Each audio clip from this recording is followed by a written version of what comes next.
멜번의 풍경입니다. 발음이 잘 안 나오네요. 멜번의 풍경입니다. 풍경, 경치죠. 네. 오늘 세 번째입니다. 그 첫 번째하고 두 번째 만들었는데요. 개인적으로 정말 감사한 게 뭐냐면 처음 게 조회수가 43, 두 번째가 조회수가 12, 21인가? 아무튼 굉장히 감사합니다. 응? 이게 말이죠. 이게 시간을 내서 43명을 모은다고 생각을 해보세요. 어디 모일 데가 없어. 그 바 같은 데 모이면 이거 전체 다 렌트해야 돼요. 저도 옛날에 실제에서 그 바를 한번 한 7년 정도 했습니다만 그 43명 모이면 장난 아니거든요. 근데 그 사람들을 상대로 얘기를 한다. 이거 굉장히 큰 영광입니다. 근데 이 43명이나 되는 분들 그렇게 따지면 말이죠. 굉장히 큰 거 아닙니까? 근데 그런 분들 많은 분들이 또 읽어주셨다. 굉장히 감사한 얘기죠. 감사한 경우죠. 그 2회 때는 뭐 숫자가 좀 작긴 했습니다. 여전히 열 몇 명 모으는 것도 쉬운 게 아니에요. 그 모임 한번 하려면 그 쉽습니까? 친구 선언 만나는 것도 어떤 놈 늦게 오고 말이죠. 이래가지고 언제 다 모이나? 이러다 보면 이제 뭐 힘든 일인데 어쨌든 읽어주신 분들 감사드리고요. 어쨌든 오늘 세 번째 이번에는 몇 명이나 읽어주실려나? 아무튼 근데 이게 이 인터랙티브 이게 좀 왔다 갔다 하는 게 있어야 되는데 아직은 좀 시간이 걸리겠죠. 뭐 차츰 그런 40명이나 되는 분들이 읽어주셨는데 의견이 40개 나왔다. 이거 굉장히 이거 엄청난 기쁨이 되겠습니다. 자, 어쨌든 이 세 번째 멜번의 풍경 녹음하고 있는 이 시간은 10시 지금 47분 6월 1일입니다. 사실 좀 전에 10시 11분에 녹음을 하나 시작을 했는데 마음에 안 들어가지고 지우고 다시 하고 있어요. 자, 그 멜번 풍경. 그 지난주에는 말이죠. 멜번의 풍경 어떤 일이 있었나. 그 해외에서 들어온 소식이 또 이 호주와 멜번에 영향을 미쳤습니다. 뭐냐면 그 아일랜드에서 국민 투표했어요. 뭘 주제로 했냐면은 동성결혼 합법할 것이냐. 결론적으로 말씀드리면 합법화됐습니다. 62% 참여율도 굉장히 높았어요. 투표율이 장난 아닙니다. 굉장히 높은 투표 참여율 속에 62%가 찬성을 하면서 또 동성결혼을 합법한 하나의 나라가 됐죠. 현재까지 한 20개국에서 기사를 보니까 합법화돼 있다고 그러더라고요.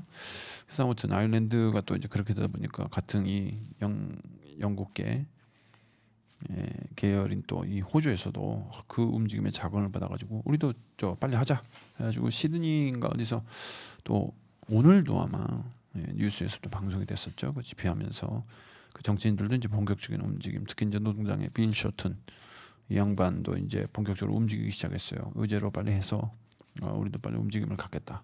그래서 그런 움직임이 또 있어서 이것도 호주 또 시드니 멜번까지 그런 영향을 지금 미쳤죠. 아일랜드의 국민투표 동성결혼 합법화됐다.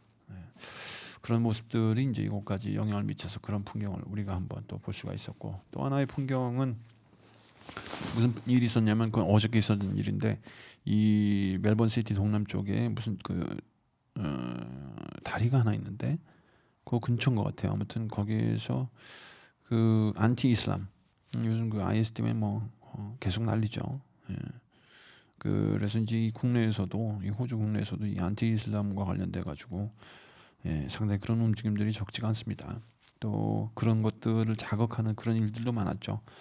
얼마 전에는 그 영국에서 어린 여자애들 셋이 IS 쪽으로 가서 이제 전세 아내가 되겠다 막 이래가지고 그 IS 쪽이 이런 그 소셜 미디어 이런 것들을 활용을 굉장히 잘한대죠. 뭐 유튜브라든가 뭐 페이스북이라든가 그래가지고 이 특히 젊은 거 같은 경우에는 그 이상 어떤 그 쓰라린 현실보다는 이상에 많이 치우치는 게 뭐 사실 저도 그랬고 뭐 여러분들 모두 그랬고 그래서 어떻게 보면 그런 것들이 지극히 당연스러운데 어찌됐든 어른이 볼 때도 굉장히 걱정이 되고 특히 이런 이 호주에서 사는 이슬람들 같은 경우에는 상당히 그 복잡한 문제입니다. 근데 이제 그런 거에 호주에서도 벌써 한 1000명인가 외국에 나가서 지금 그중에 여자가 또 적지 않은 비중으로 넘어가는 상태고, 또 그중에 한 얼마 전에 또 한 3명은 가서 이제 환멸을 느끼고 돌아오려고 그러는데 걔네들을 어떻게 처리할 거냐 갖다가 가지고, 또 헤럴드 선이라든가 DAG에 보면 그 사람들 의견 모으는데 얘네들 받아줄까 말까 어떻게 할 것인가. 어? 그럼 IS 쪽에 있는 애들을 만약에 괜찮고 안 되고 그 반대 가서 싸운 애들은 어떻게 할 것인가. 어찌됐든 해외 나가서 호주 시민권 가지고 나가서 그런 그 국제 분쟁에 휘말릴 경우에 어떻게 처리할 거냐, 이런 거 가지고 의견을 많이 모으는 그런 기사도 지난주에 많이 떴습니다. 그래서 그런 움직임이 이제 점점 더 심화되고 있는 이런 상황이죠. 그래서 안티 이슬람 그런 세력하고 엔티 레이시즘, 레이시즘, 레이시스트죠. 이게 저는 이게 항상 헷갈려요. 레이시스트가 그 달리는 사람을 얘기하는 건가? 그래서 처음에는 레이시스트, 이게 달리는 사람들 모임이구나 이렇게 생각했는데 그게 아니고 인종차별 이런 뜻이래요. 그래가지고 엔티 레이시스트들하고 둘이 부딪혔어요. 그래가지고 경찰이 중재를 하는 바람에 다행히 그 큰 불상사는 없었습니다. 체포된 사람도 하나도 없었어요. 오늘 아침에 기사 보니까. 그래서 잘 끝났는데, 근데 문제는 이제 6월 15일인가 중순에 한 번 더 한대요. 엔티 이슬람 얘네들이 데모 한 번 더 한다고 합니다. 그래가지고 거기에 대해서 또 엔티 레이시스트들이 또 이제 반대로 또 한 번 움직일 것 같고, 어쨌든 그 인권과 관련해서 두 가지 큰 모습들이 이곳에서도 있었습니다. 그래서 이 동성애와 관련된 거, 또 이 인종 간의 문제, 또 인종의 종교까지 덮친 문제, 이런 문제들 두 가지가 또 있었는데, 그 개인적인 생각을 여기에 좀 덧붙여 보면은 저는 그 특히 이제 안티 이슬람보다 이제 먼저 동성애에 관련해서 제 생각은 그래요. 이게 사실 좀 엉뚱한 얘기가 될 수도 있는데, 그 이런 생각을 해봤습니다. 만약에 하나님이 남자는 남자가 낳고 여자는 여자가 낳게 했으면 이런 문제가 없었을 텐데, 응?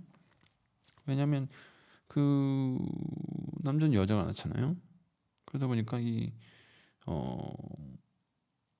남녀 관계를 통해서 여자의 몸에 안착이 돼가지고 거기서 이제 새 생명이 태어나는데, 그러다 보니까 이 남자를 낳든 여자를 낳든 이 사람의 몸 안에는 남성 호르몬과 여성 호르몬이 다 들어가 있죠.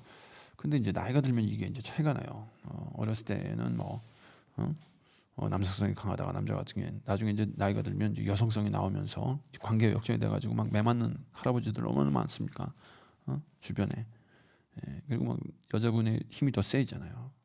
말 한마디 건다고 막 깨갱하고 막 이런 사람들, 여기도 좀 적지 않은 분이 그러실 텐데, 근데 이 젊었을 때는 여전히 남성은 남성성이 좀 강하게 나타나고 여성은 여성성이 좀 더 강하게 나타나고, 청소년기 이후로 이제 그 제2차 성징이라고 그래가지고 몸에도 이제 변화가 일어나고 말이죠. 근데 이게 일찍 일어나는 경우, 그러니까 예를 들어서 나이가 들기 전에도 벌써 이제 여성성이 더 정서적인 상태로 먼저 강하게 나타날 경우이고, 여자도 남성성이 좀 더 강하게 나타날 수도 있고, 아니면은 그런 것과 관련 없이 남성인데 그냥 남성을 좋아할 수도 있는 거고, 여성인데 여성을 좋아할 수도 있는 거고, 이런 다양한 그런 가능성이 있다는 거죠. 애초당초에 만들 때 벌써 그런 그 가능성이 내포가 돼 있다는 겁니다. 그러다 보니까 아예 그냥 자연스럽게 그냥 그렇게 생각을 한 거예요. 남자는 남자가 낳고 여자는 여자 낳고, 이지, 간단하지 않냐? 왜 그거를 아니면 그 남자가 낳게 했으면은 어떻게 되나? 아무튼 그래서 저는 그런 의문이 들었어요. 근데 그거는 어느 누구도 가보지 못하는 이전에 몇천 년, 몇만 년의 그 세계이기 때문에 우리가 할 수 있는 건 없고, 다만 그런 의문점을 가졌습니다. 그래서 만약에 이제 제품처럼 말이죠. 우리가 제품을 사용하다가 문제가 생기면 제조자한테 가죠. 그럼 이거 사람이 누가 만들었다. 꼭 이것도 기독교에 관련해 가지고 막 이렇게 얘기하는 것 같은데, 사실 그게 아니에요. 너무 오해하지 마시고요. 종교는 굉장히 위험한 거기 때문에. 다만 그냥 신이 창조했다고 우리가 이제 말하는 경우가 있으니까, 그렇다면은 이거는 신이 잘못한 거지 그 동성애자들이 잘못한 건 아니다. 예. 그럼 동성애자 엄마가 잘못했냐? 아니죠. 아빠가 잘못했냐? 그럼 그 할아버지 할머니가 잘못했단 말이죠. 그렇게 올라오면 결국은 이제 제조자 책임인 거예요. 그래서 저는 이게 그런 가능성을 어차피 이 탄생부터 지금 우리가 함유하고 나오기 때문에 그런 움직임은 우리가 사실 그 인류의 역사 발전이라는 게 기본적으로 이 안전, 생명과 관련된 거, 안전과 관련된 거, 이런 것들과 관련해서 그런 어려움들을 극복하고 개척하고 자연이 인간에게 줬던 그런 그 도전 그 어려움들을 우리가 거기에 도전하고 응전하면서 그런 것들 속에서 우리가 이루는 게 문화와 문명인데, 그러면서 이 새로운 흐름이 나올 때 어차피 그 흐름은 또 계속 이어지게 마련이고, 그런 것들이 이제 어느새 일반화가 됐을 때 어, 시대의 변화를 우리가 느끼게 되는데, 이런 그런 모든 인류가 펼쳐왔던 그런 변화들 속에 이런 것도 어차피 이제 더 이제 일반화로 움직이는 그런 과도기의 후반부에 있지 않나. 그래서 벌써 지금 한 20개국이 동성 결혼을 지금 허용을 하고 있고, 그래서 이거에 대한 제 개인적인 생각은 그런데 여러분들은 어떻게 생각하는지 모르겠습니다만 전 개인적으로 그렇게 보고 있습니다. 어쨌든 그 이후에 참 그 어떤 식으로 진행이 될지 참 그 향방이 굉장히 좀 궁금하네요. 두 번째로 제가 말씀드리고 싶은 거는 그 영어입니다. 그 영어는 이제 제가 뭐 새로운 방법을 뭐 영어를 가르친다 이런 게 아니고, 그 저도 여러분들처럼 영어를 이제 살면서 계속 공부하면서 늘려가려고 노력하는 입장에서 제 나름대로 하는 방식을 공유한다는 차원에서 이제 말씀 좀 드리고 싶어요. 자, 영어 그 멜번 hen을 보면 이제 그런 글들 많이 올라오지 않습니까? 노력 많이 하시는데 뭐 영어 스타디 그룹, 영어 프리토킹 그룹 뭐 이런 거 만들어서 하는 거 어떻게 하느냐, 이런 모임을 만든다 뭐 이런 얘기들 많이 나오죠. 참 힘든 문제인데 늘리고는 싶은데, 그래서 제 개인적인 그 영어에 대한 공부하는 방법에 대한 생각들을 공유하는 차원에서 제가 말씀을 드린다면, 첫 번째로 영어라는 거는 언어죠. 그래서 우리가 그러면 한글을 배울 때 어떤 식으로 배우는지 그 과정을 한번 살펴보고, 이거를 영어를 배울 때 어떻게 써먹을 수가 있는가, 이걸 한번 먼저 점검을 한번 해보고 싶어요. 왜냐하면 거기서 이제 우리가 똑같은 언어를 배우는 과정이기 때문에 거기서 우리가 뭐 미처 몰랐던 것들을 다시 한번 알게 되면서 또 그걸 이제 영어를 배우는데 써먹을 수가 있는데, 일단은 그럼 한글 우리가 배우는 과정을 보면 언어라는 게 그렇습니다. 일단 그 먼저 듣기 먼저 하죠.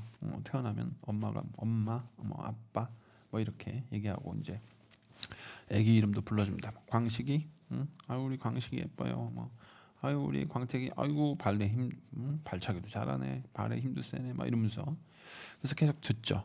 듣는 게 항상 먼저입니다. 언어라는 거는.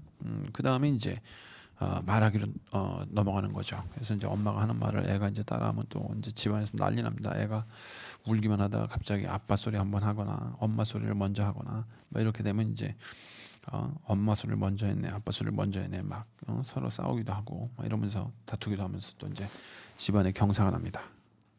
그러면서 이제 말하기를 이제 본격화 하는 거고, 그 다음에 우리가 듣고 말하고, 그 다음에 이제 읽기가 들어가죠. 읽기라는 거는 이제 뭐 아이들 방에다 붙여놓는 그 영어 ABCD 참 일찍 가르쳐요. 한글 가나다라 떼기 전에 벌써 ABCD 붙이고 있으니 참 어쨌든 그 가나다라 써 있는 건 그림, 그 그림 있잖아요. 그거 벽에다가 딱 붙여놓고 이제 그거 애들 뭐 가나다라도 가르치고 ABCD 가르치고 읽어 나가는 거죠. 그러면서 이제 좀 단어 수를 이제 점점 다 넓혀 나가고, 그 다음에 이제 이런 것들이 다 됐을 때 그 다음에 이제 우리가 넘어가는 게 이제 쓰기죠. 그 기초적인 거 뭐 가나 다라 쓴다거나 AS Z까지 써본다거나 이런 과정을 거치는 거죠. 그래서 이런 과정 속에서 우리가 이제 영어를 배울 때 써먹을 수 있는 포인트는 제가 생각하기에는 이제 이미지란 거예요. 이미지. 이 듣기 처음에 애가 뭐 눈 잘 안 보이고 그럴 땐 모르지만 엄마의 윤곽이 뚜렷해지면서 그 소리하고 이미지를 먼저 붙이죠. 엄마의 이미지, 아빠의 이미지, 할아버지의 이미지. 그다음에 말하기 하면서도 마찬가지로 이미지가 붙습니다. 이 말하기 할 때도 엄마를 보면서 말을 하면서, 아빠를 보면서 말을 하면서 맘마나 까까나 이런 걸 보면서 까까 까까 뭐 이렇게 하면서, 과자를 보면서 또 이미지를 붙이죠. 그다음에 읽기를 할 때도 우리가 그 낱말 카드 보면은 그림이 있고 글자가 있잖아요. 그 그림의 이미지를 보면서 글자를 읽습니다. 예, 이 읽기를 할 때도 역시 이제 이미지가 붙게 되고, 이 쓰기를 할 때는 여기서는 이제 소리가 유일하게 안 들어가는 단계인데, 아무튼 그 본격적으로 글자에 어, 이미지가 붙어 나가면서 우리가 또 이제 글을 본격적으로 쓰게 되죠. 그래서 이 그림보다는 이제 글자라는 하나의 이미지를 갖다가 논리적으로 이제 배열을 하면서 그런 것들이 점차적으로 심화되면서 하나의 뭐 문장을 만들기도 하고요. 그래서 이제 듣고 말하고 읽고 쓰고가 우리가 일반적으로 언어를 배울 때 거치게 되는 단계인데, 그 우리의 이 영어 교육 문제는 요즘은 뭐 원어민 선생님들이 많이 와서 아이들이 그 많이 달라졌죠. 잘하기는 잘할 거예요, 그죠? 근데 저희 때는 그 듣고 말하고는 생략하고 읽기 먼저 했어요. 영어책. 그래서 I am Tom, you are Jane, 막 I am Tom과 you are Jane 이런 것만 그냥 수도 없이 시작을 했는데, 그래서 아무튼 그 당시에는 그 외국에는 애들이 다 남자는 톰이고 여자는 제인이단 말이죠.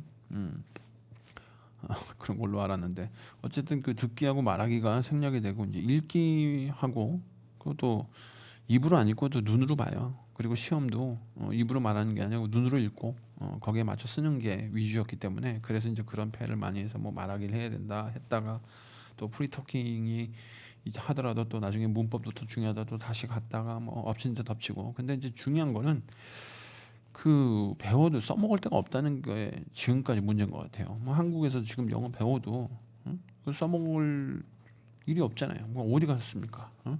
식당 가서 영어로 얘기했다가 좀 미친놈 아니냐 이런 소리 나 듣지. 응? 뭐 어디 가서 써먹어요? 써먹을 데가 없지. 그러니까 그 가끔씩 제가 예전에 그 유학 관련 뭐 그런 거 비슷한 거 해봤는데, 한국에서도 애들 참 잘하는데 여기 오면 애들이 말문이 탁 막혀요. 어, 그 듣는 것도 좀 힘든 것 같고. 어찌됐든 그래서 그런 과정 속에서 왜 이 아이들이 영어 교육, 조기 교육 이렇게 많이 왔는데도 여기 와서도 섣불리 이렇게 시작을 못하고 알아듣지도 못하느냐. 근데 이제 그런 거는 일단은 또 새로운 현장이니까, 새로운 환경이니까 또 그럴 수도 있는데, 아이들은 아무튼 빠르겠죠. 근데 이 원어민을 데려다가 그렇게 교육을 시켜도 힘든 거, 이런 과정 속에서 제가 초점을 맞추고 싶은 거는, 이 영어를 우리가 하기 전에 얘네들의 어차피 우리가 한글을 배우고 영어를 하는 단계로 넘어가기 때문에, 이 한글에서 우리가 이런 듣고 말하고 읽고 쓰고의 과정에서 이 참고해낼 수 있는 것들, 그 중에서 저는 이미지를 좀 끌어다가 다시 한번 영어에 대한 생각을 좀 다시 하면서 접근을 해봐야 될 것 같아요. 무슨 얘기냐면 문법이라는 겁니다. 문법. 우리가 흔히 문법 하면은 뭐 이제 뭐 주어 동사부터 시작을 하죠. 뭐 주어 동사 목적어 뭐 이래가지고 이제 그 동사가 어떤 거에 따라서 뭐 완전 자동사니 불완전 자동사니 뭐 이런 식으로 SV, SVC, 뭐 SVO, SV 뭐 간목, 진목, 뭐 SVO, OC 뭐 이런 식으로 넘어가는데, 이게 참 문법 하니까 또 머리가 지끈지끈하네. 아무튼 그 이 이미지를 나열하는 방식이 우리하고 좀 다르다는 걸 먼저 이해를 할 필요가 있는 것 같아요. 근데 이제 그거는 아는데, 이렇게 우리가 이 생각을 하죠. 보통 영어는 한글과 말하는 전개하는 게 반대다. 근데 저는 그 반대는 아니라고 생각해요. 단지 이미지를 배열하는 방식이 다를 뿐이지. 왜냐하면 우리하고 이 세계관도 다르고 가치관도 다르기 때문에 이 사물을 바라보는 방식, 사물을, 세계, 주변 세계를 어떻게 보느냐, 그 주변 세계에서 어떻게 가치를 갖다가 두어 가느냐, 어떤 것에 더 가치를 두느냐, 이런 차이에서 이미지를 배열하는 방식이 다른 거지, 이 반대는 아니다라고 생각하는 거죠. 왜냐하면 어차피 문법도 주어부터 시작하잖아요. 예, 뭐든지 주어부터. 한글도 주어부터 시작하고, 영어도 주어부터 시작하고, 대부분이 뭐 꼭 그런 건 아니지만 대부분이 그런 식으로 시작하죠. 영어도 다 아까도 말씀드렸지만 뭐 SV, SV 다 주어 동사잖아요. 예, O 형식이라고, 문장의 O 형식 이런 것도. 예. 근데 우리는 이제 SV가 아니고 뭐 나는 학교에 갑니다. 그래서 목적어를 먼저 얘기를 하겠지만, 이게 이미지를 배열하는 게 이 세계관과 가치관이 달라서 그래서 이제 차이가 생기는 거지, 반대는 아니다. 이런 것들을 좀 생각을 그런 식으로 좀 바꿀 필요가 있을 것 같아요. 그래서 이 얘네들은 제가 볼 때는 이 영어가 갖고 있는 세계관과 가치관은 시공간적으로 가장 중심에서부터 천천히 단계적으로 벗어나는 것 같아요. 그래서 이 비유를 들어서 얘기하자면 이런 거죠. 만약에 여러분들이 이제 연못에 가서 연못에 이제 돌을 던집니다. 그러면 돌에 이제 연못에 들어가면 파문이 일죠. 근데 그 파문이 불규칙적으로 일어나지는 않고요. 규칙적으로 번져나가요. 그래서 중심에서부터 천천히 원이 이렇게 점점점점점점 펼쳐나가지 않습니까? 영어가 이미지를 배열하는 방식이 그거예요. 그게 이제 듣고 나서 소리로 말할 때든 읽을 때든 우리가 쓸 때든 이 배열하는 방식 자체가 이미지를 중심에서부터 이렇게 천천히 전개시켜 나간다는 거죠. 그래서 예를 들어서 뭐 간단하게 I'm going to school 하면은 이제 학교에 간다. 나는 갑니다 학교에. 이렇게 얘기를 하는 거죠. 그래서 목적을 먼저 얘기하지는 않죠. 목적어를 우리가 지금 나는 학교에 갑니다. 이렇게 하지 않고 I'm going. 그러니까 이 중심을 딱 잡은 거기서부터 이렇게 단계적으로 펼쳐 나간다는 게 우리하고 이제 전개 방식이 다른 거죠. 그래서 비유하자면 연못에 던졌을 때, 돌을 던졌을 때 파문이 그런 식으로 번져난다. 그래서 이 하나의 초점을 잡으면 그 초점에서부터 점차적으로 번져나가는 방식. 근데 이게 이제 우리하고 다르다고 얘기할 수가 없는 게 왜냐하면 우리도 얘기할 때 그렇게 해요. 나 간다 학교에 뭐 이렇게 얘기를 하지. 그런다고 아니 이렇게 얘기를 해도 뭐 여러분들이 못 알아듣는 건 아니잖아요. 나 먹었어 밥. 나 먹었어 스파게티. 내가 쳤어 개를. 뭐 이렇게 얘기를 해도 여러분들은 우리 뭐 한글로 얘기해도 충분히 알아들 수 있는 거잖아요. 그래서 그 문법도 물론 중요하지만 제 생각에는 이 문법도 이제 병행하면 좋지만 일단 그 기본적으로 그런 단순하게 우리가 지금 영어를 배운 이 물론 이제 뭐 저 같은 경우도 중학교 때 배우고 아이들도 뭐 어렸을 때부터 배우지만 이 외국 애들에 비하면 이 모국어도 아니고 그리고 그걸 많이 활용할 순간도 기회도 많이 없고요. 그렇기 때문에 지금 나이 들어서 이제 배운다고 그래서 그 아이들이 거친 과정을 생략해도 된다. 말하기 듣기 하고 말하기 생략해도 된다. 이건 아니잖아요. 그것 때문에 이제 힘든 건데. 그래서 일단은 이렇게 다르다는 거를 이해를 하고 너무 우리 자신한테 스트레스를 줄 필요는 없을 것 같아요. 그래서 문장을 얘기할 때 그러니까 이런 그 얘네들의 그 다른 그 이미지의 배열 방식을 이해하고 간단하게 그냥 주어 동사로만 무조건 얘기를 해서 짧게 끝내버리면 그래서 단문과 단문을 붙이는 거죠. 뭐 여러분들은 아직도 뭐 유치한 초등학교 용어를 쓴다. 뭐 이렇게 비난하는 사람도 있겠지만 우리가 솔직히 뭐 외국 애들 초등학생보다도 영어를 못하지. 초등학교 정도 되면 말이죠. 고학년 되면 웬만한 영어는 우리나라도 초등학교 3학년만 되면 국어는 다 거의 다 웬만한 책도 많이 읽고 말이죠. 상당한 지식이 올라가는데 수준에 영어 초등학교 애들보다 우리가 영어를 더 유치한 영어를 쓴다 한들 그게 무슨 부끄러움이 되겠습니까, 그죠? 그래서 어쨌든 그런 이미지를 배열하는 방식이 우리하고 좀 다르게 하는데 우리도 그렇게 배열을 하더라도 우리가 못 알아듣는 건 아니다. 그렇기 때문에 그 주어 동사식으로 단순하게 잘라서 얘기를 하더라도 그런 습관을 가지고서 간단하게라도 계속 얘기를 해 나가면 점차적으로 늘려갈 수 있지 않을까. 이게 그 영어 실력 늘리는 게 이 단단한 고무줄 늘리듯이 힘든 거예요. 이게 나이가 들어야 점차적으로 힘이 세져가지고 점점 더 세게 단단한 고무줄, 힘든 고무줄, 이 고통이 따르죠. 영어 배우는 것처럼 고무줄도 단단하면 늘리기 힘들어요. 예. 그리고 이제 나이가 더 들어가지고 이제 더 늘리려면 젊었을 때보다는 더 힘이 듭니다. 그러니까 영어 실력을 늘리기 힘든 거예요. 단단한 고무줄 늘리기가 힘들듯이. 그런 걸 알기 때문에 굳이 우리가 그 본인한테 외국어를 배우는데 스트레스 줄 필요는 없다. 그래서 말을 할 때도 그거를 주어동사식으로 간단하게 얘기를 하면 되지 않겠느냐. 그런데 그렇게 얘기할 때 그렇게 얘기를 한들 여러분들의 우리가 갖고 있는 한글과 그 전개 방식이 다르진 않다. 전개 방식이 다르지만 결국은 우리도 다 이해할 수 있다. 다만 다른 글자와 다른 소리 이런 것들 때문에 낯설 뿐이지. 그래서 그런 반대라는 생각은 버리고 저는 그렇게 생각을 하고 있습니다. 그래서 얘가 만약에 이제 외국 애들이 얘기를 하면 어휘력은 이제 어차피 늘려야 되겠죠. 이건 고통이 따르는 겁니다. 낱말 카드 많이 보고 그래서 그 늘리는데 저는 외국 애들 얘기를 들으면 어떤 생각을 하냐면 글자를 생각하지 않고 우리는 보통 이제 영어를 듣기를 하면 우리는 그 영어를 읽기를 하죠. 영어를 들으면 그걸 글자로 생각을 한 다음에 그걸 머릿속에 나열을 하고 그걸 갖다가 해석을 하려고 합니다. 그래서 듣기가 아니라 읽기가 돼요. 그리고 이제 칼큘레이팅을 하죠. 이게 이렇게 하고 이게 이렇게 하고 이게 뭐 현재 분사고 뭐 현재 완료고 이게 과거를 썼고 뭐 이렇게. 근데 그렇게 해가지고 이게 무슨 슈퍼 컴퓨터도 아니고 이거 언제 합니까? 예. 그래서 그 영어의 배열 이미지 배열 방식은 그렇고 그 이미지를 어, 그대로 받아들이는 게 제일 중요한 것 같아요. 그러니까 얘가 얘기를 하면 저는 그림을 그립니다. 머릿속에 그냥 그림을 그리고 그 그림을 갖다가 계속 그냥 이어나가서 왜냐하면 나가더라도 이어나가더라도 그게 익숙해지면 우리의 말 어순으로 굳이 안 돼 있더라도 그림을 그려서 붙여나가면 크게 뭐 그렇게 다르지 않기 때문에 대충 이미지는 잡아요.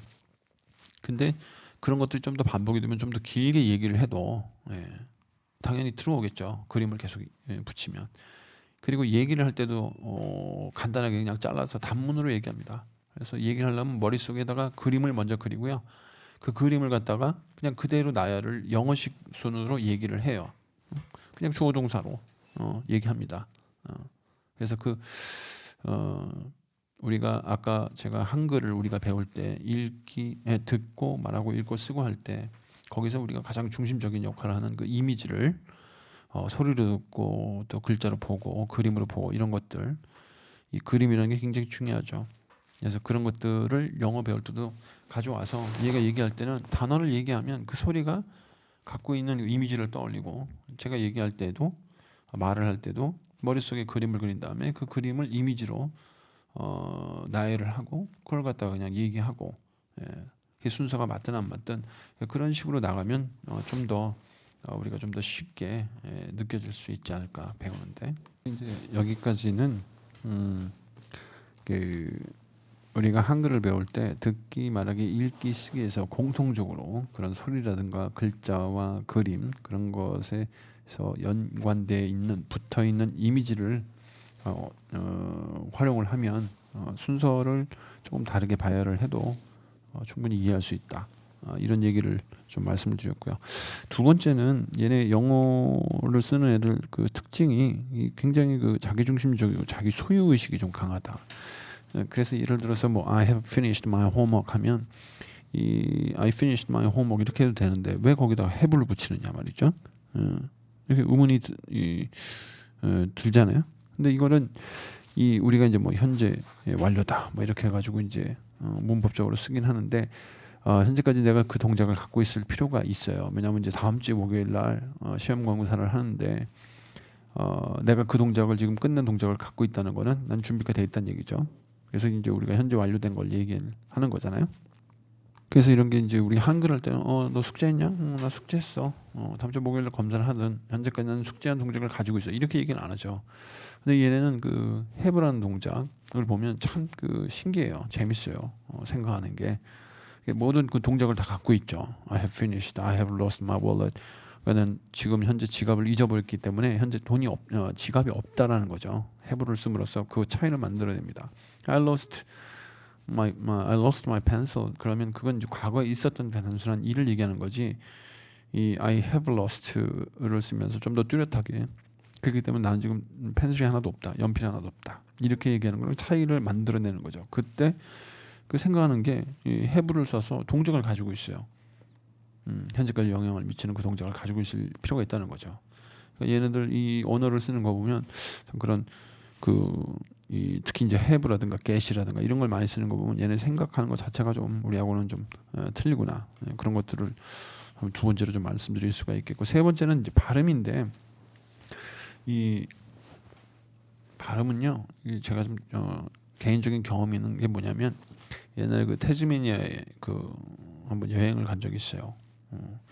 그래서 담배를 사러 잠깐 나갔는데 이제 외국 애들한테 담배 가게 어디냐, 뭐 담배 어디 가서 살 수 있냐 물어봤더니 가르쳐 줘요. 그러면서 가면서 막 킥킥거리면서 저 새끼 개이 아니냐 막 이렇게 막 뭐 이렇게 보는 줄 얼핏 들었어요. 그래서 그 얘들이 왜 나한테 개이라고 그랬지?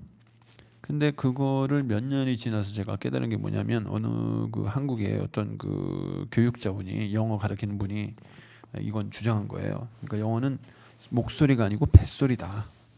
그래서 그걸 딱 두고 그래서 얘네가 나한테 게이라고 그랬구나. 왜냐하면 영어를 목소리로 얘기하면 되게 가늘게 나오거든요. 근데 아시다시피 이 외국 여자애들 친구 이름 물으면 막 길거리 쩌렁쩌렁 울리지 않습니까? 그래서 이게 뱃소리가 그 아저씨 얘기가 맞구나. 뱃소리구나. 그래서 뱃소리로 연습을 계속 노력을 하고 있어요. 목소리를 까는 거죠. 이렇게. 그래서 뱃소리로 하려고 노력을 했더니 이 또 장점이 뭐냐면 이 우리가 발음하기 힘든 R이라든가 L 아니면 P라든가 F 뭐 B라든가 V 이런 발음들이 이 뱃소리로 했을 경우에 발음이 좀 더 정확하게 나와요. 예. 예를 들어서 이제 이 B 같은 경우하고 이제 V 같은 경우는 B는 이제 우리나라 비읍인데 V는 제가 이 뭐 많이 잘하는 건 아니지만 뭐 이렇게 좀 처음 하는 사람들 좀 이렇게 얘기를 한테 의견을 개진을 할 때 V는 앞에 히읗자 붙이고 그 다음에 비읍자를 발음을 해라.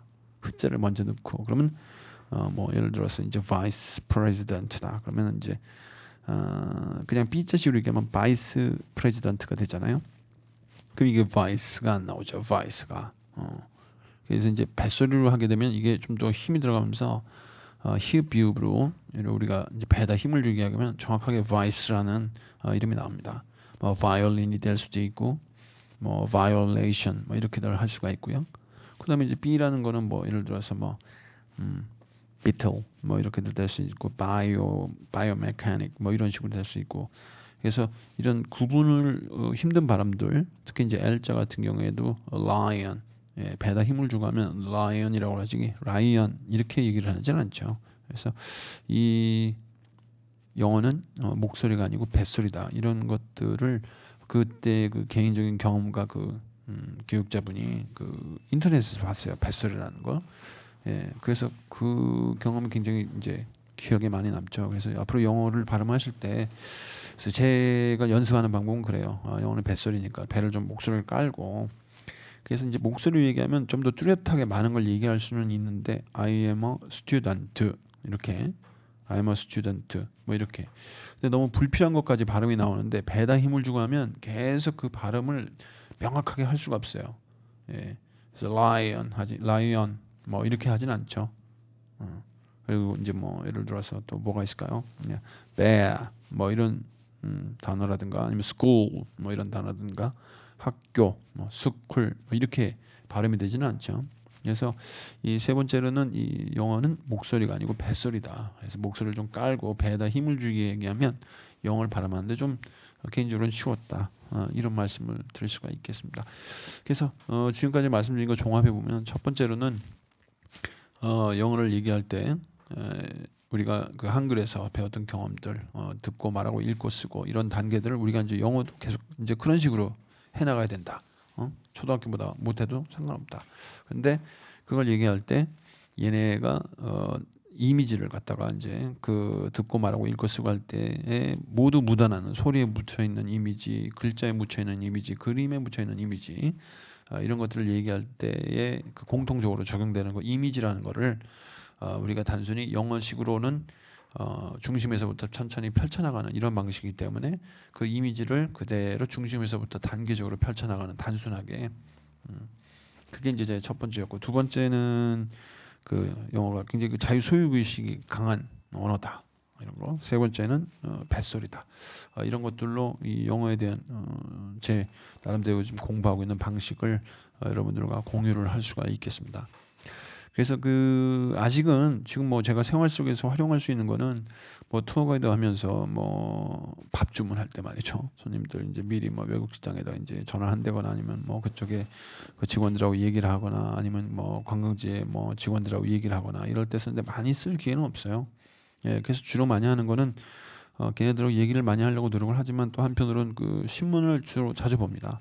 예, 근데 이 읽기는 우리가 언제든지 할 수가 있는 건데 제가 그걸 관련해서 읽기를 하면서 하는 게 뭐냐면 그 신문을 읽으면서 제가 그 녹음기로 여러분들 스마트폰 있잖아요. 그 스마트폰으로 여러분들이 그 읽기를 하세요. 그래서 녹음을 하시고 자기가 발음하는 걸 갖다가 자기가 들어보는 거예요. 간단한 그 신문의 간단한 기사 이런 거를 여러분 스마트폰으로 녹음을 하시고 그 영어로 요구한 그 읽은 스마트폰을 이제 녹음을 하면서 말하기 연습도 하시고 그다음에 이제 듣는 거예요. 듣기 연습도 자기 발음으로 일단은 한번 들어보면은 이 이미지를 전개하는 그 방법이 좀 더 나아지는 것 같아요. 그래서 저는 그런 식으로 연습을 하거든요. 그래서 읽기 하면서 영어의 어떤 그 이미지를 나열해 나가는 거를 뭐 직독직해 뭐 이런 식의 연습도 하고 자꾸 그렇게 하려고 연습도 하고 또 그걸 읽기를 하면서 제 동시에 말하기를 하는 거죠. 읽으면서 말하는 것처럼 읽고 그다음에 제가 또 듣고 그래서 이런 식으로 해서 지금까지 제가 얘기한 그런 세 가지의 차이점들을 자꾸 이제 체득화하려고 체득시키려고 노력을 하고 있는데 아무튼 이런 방법이 여러분들께 뭐 얼마나 도움이 될지 모르겠습니다만 개인적으로는 그런 점들이 좀 도움이 되지 않을까 싶어서 말씀을 드렸습니다. 자, 오늘 그 두 가지 큰 내용을 가지고 얘기하다 보니까 길어졌는데요. 끝까지 청취해 주셔서 감사드리고 다가오는 한 주도 여러분들 힘든 겨울입니다. 저도 걱정이 되는데 어떻게 버텨야 될지 아무튼 잘들 버티시길 바라고 빠른 시간 안에 또 뵙도록 하겠습니다. 다시 한번 감사드리고요. 여러분들 다음 제가 한 가지를 빼먹었네요. 다름이 아니고 한 번쯤은 이제 아직 시간이 좀 이르긴 하지만 대담 프로그램 한번 만들어 보고 싶어요. 그래서 혹시 저랑 같이 이런 대담 프로그램을 같이 한번 해주실 분이 있으시면 좀 더 재밌는 그리고 좀 더 우리가 저도 또 배우는 게 더 많을 것 같고요. 또 좀 더 재밌게 우리의 삶을 좀 더 다양한 시각에서 또 이렇게 볼 수 있지 않을까. 그래서 아무래도 이 소통을 하게 되면 단순하게 한 사람이 얘기하는 것보다는 좀 더 많은 것들을 저 개인적으로도 배울 수도 있고요. 또 여러분들과 더 많이 나눌 수도 있을 것 같아서 개인적인 욕심이 있다면 이런 것들을 같이 해보실 분 혹시 계시면 참 좋겠어요. 그래서 연락은 이제 멜번에 하늘에 올리니까 그 아이디에다가 이제 메시지를 주셔도 되고요. 관심이 있으신 분 계시면 한번 참여를 부탁드린다는 말씀을 주신으로 드립니다. 감사합니다.